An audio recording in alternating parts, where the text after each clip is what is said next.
Yes, yes, yes. What's up, you guys? Keep it going for Darcia and Kathy.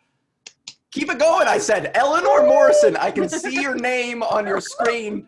Put your hands together. I know you're muted. I can still see you. Yes. Yes, yes. What's going on, you guys? What's happening? Thanks for having me. How's your quarantine going? Anybody else change genders out of boredom? Just me? Is it getting to anybody else? Gentlemen, this is what happens when you hold your girlfriend's purse for too long. Just saying. It's a trap. I'm not changing my voice either. I'm gonna sound like a cartoon raccoon on a surfboard this whole time. Get used to it, baby. Ow! You guys, I'm so excited to be here. I didn't do the green screen thing behind me because I have this irrational fear that somebody's gonna sneak up behind me and kill me and you won't even see it happening. I'm just gonna melt into the brick wall in the back and they're gonna be like, what a swift outro that was. That she just disappeared into the ether. That was nuts. You guys, I'm just trying to hold on to some semblance of normalcy. Look, this mic isn't even plugged in. It's irrelevant. It's a toy. It's literally a rock band mic from that old video game where you pretend to be in a band. It's not plugged in, but cord is in my lap. Look, this is where it's connected. I just want to feel like I'm doing stand-up again, and this is the best thing, and I love it. Thank you guys so much for coming out. I see so many smiling faces. I see some people muted, I can't tell if you're laughing or if you're just smiling politely, and that is A-okay. Because this is the new normal, and it's interesting because the nature of all of it has changed, including heckling. Like I can get heckled by somebody cooking a stir fry in the background. I can get Helen's Siomos. That's part of it. I can see your names, which is interesting. If I can't hear you laughing, I can call you out by name and be like, Leela Jawando, I don't know why you're not laughing. I know you're watching this outside. It looks pretty. What are you doing here? But heckling is hilarious now, the nature of it. I tanked, somebody's kids were watching a show in the background. I got heckled by Paw Patrol last week. Guys, you don't know humiliation until you've been heckled by Paw Patrol. My joke bombed, and in the dead silence I heard, arf, arf, sounds like somebody needs our help. I'm like, oh. Come on, man. Bad dog. Bad time for that. Bad dog. I don't know. I think I'm adjusting well to this whole thing.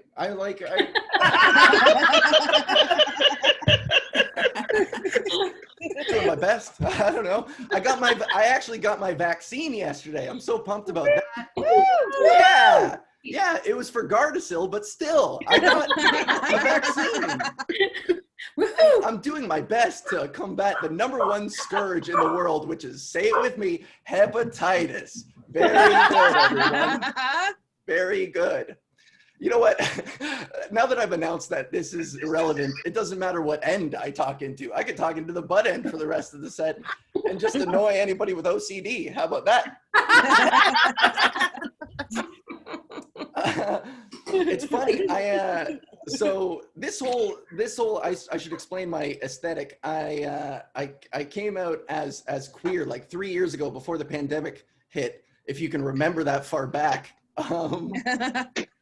And I came out as queer because it was an umbrella term for me. I was exploring my gender, my sexuality. I'm like pansexual, gender fluid. So just really queer is just a polite way of saying desperate, I think, at this point.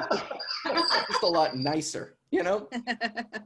But it's interesting, the timing of it, because like I could emerge out of this thing a beautiful lady or Avril Lavigne, one of the two. We'll see. Who said, "Aw"? That's kind of meaner than what I said. That's pretty. Thank you. I appreciate it. Thank you. Oh, well, see, now I love your look and makeup. Aditi, stop it, all right? I'm trying to be self-deprecating and you're ruining everything.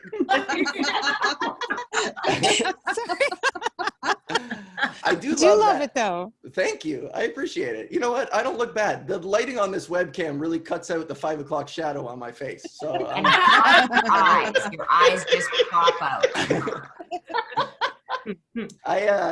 So that's the thing. Like with trans issues, what they are right now, and with like the blowback against them, I could, if I wanted to, like tank the legitimacy of any one vaccine if I wanted to, just by association. I could be like, I took Moderna and this is what happened to me, you guys. Don't take Moderna. Some guy in Florida is going to be like, I knew Moderna was a girl's name. Is there a Moderno or something like that? So yeah, I came out 3 years ago. I'm exploring all this stuff. I came out and I came out like a bro would. Like, if you want to imagine what I look like as a guy when all of this makeup and hair and all of it comes off, just close your eyes and picture this.